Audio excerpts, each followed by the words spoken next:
26 जनवरी गणतंत्र दिवस की हार्दिक शुभकामनाएं। आज भारत अपना 75वां गणतंत्र दिवस मना रहा है।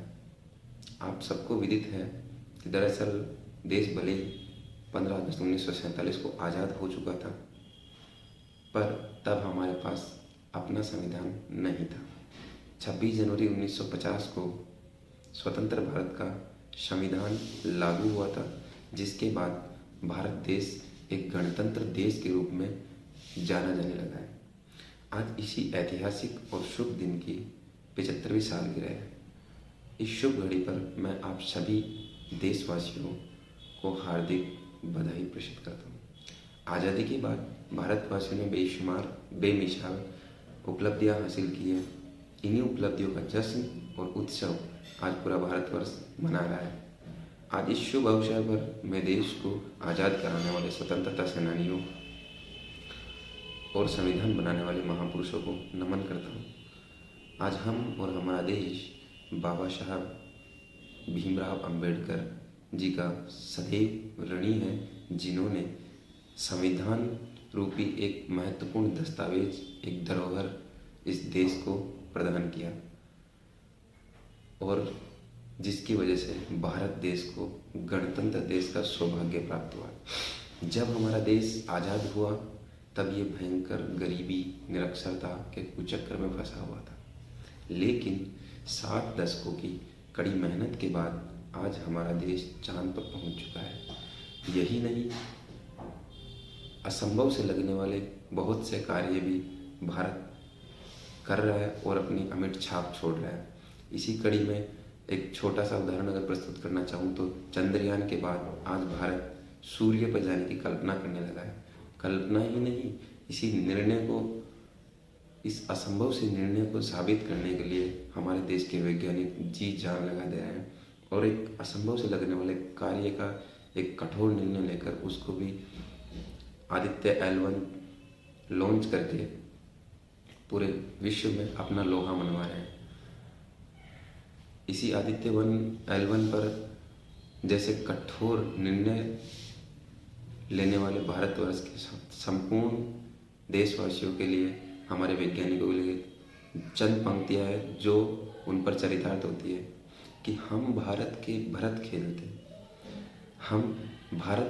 खेलते शेरों की संतान से, हम भारत के भरत खेलते शेरों की संतान से, कोई देश दुनिया में नहीं बढ़कर हिंदुस्तान से। जैसा कि आप सबको विदित है, आदरणीय हमारे भूतपूर्व राष्ट्रपति श्रीमान APJ अब्दुल कलाम जी वो महापुरुष हैं जिन्होंने परमाणु शक्ति के लिए भारत देश को इस राह पर अग्रसर किया।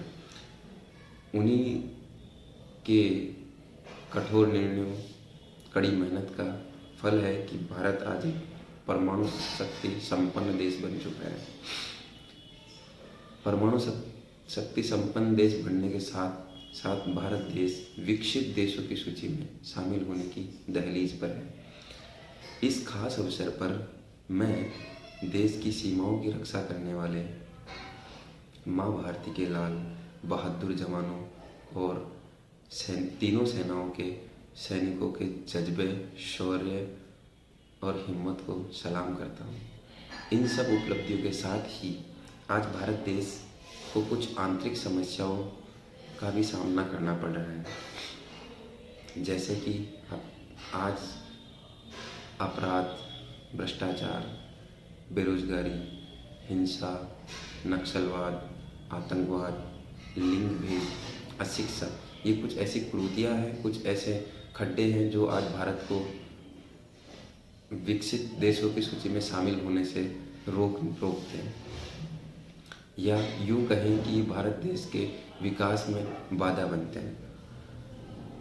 आज मैं इस शुभ अवसर पर संपूर्ण देश के देशवासियों से ये अपील करना चाहता हूँ, ये दरख्वास्त करना चाहता हूँ कि इन सब कुरीतियों को अपने क्षमतानुसार, अपने साहुल्यानुसार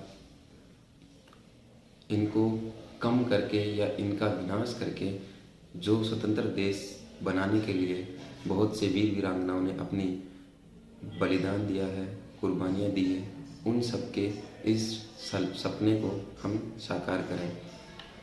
इसी के साथ में मैं चंद पंक्तियाँ उन भारत माँ के लालों वीर सपूतों के लिए प्रस्तुत करना चाहता हूँ। भारत माँ के लाल हो तुम, भारत माँ के लाल हो तुम, वतन ए हिंदुस्तान की शान हो तुम। भारत माँ के लाल हो तुम, वतन ए हिंदुस्तान की शान हो तुम। त्याग कर अपनी हर खुशी, त्याग कर अपनी हर खुशी, बहा कर लहू अपने जिस्म से, शेरों की तरह गरजते हो। त्याग कर अपनी हर खुशी, बहा कर लहू अपने जिस्म से, शेरों की तरह गरजते हो। छक्के दुश्मनों के हर पल छुड़ाते हो। रहेगा हर हिंदुस्तानी कर्जदार तुम्हारा, रहेगा हिंदुस्तानी कर्जदार तुम्हारा। हंसकर सीने पर गोली हमारे लिए खाते हो। जमीन ए हिंद के पहरेदार हो तुम, जमीन ए हिंद के पहरेदार हो तुम। माँ भारती के लाल हो तुम, वतन ए हिंदुस्तान की शान हो तुम, वतन ए हिंदुस्तान की शान हो तुम। इन्हीं पंक्तियों के साथ मैं अपने शब्दों को विराम देना चाहता हूँ और पुनः इस शुभ अवसर गणतंत्र दिवस की बारंबार शुभकामनाएं प्रेषित करना चाहता हूँ। जय हिंद।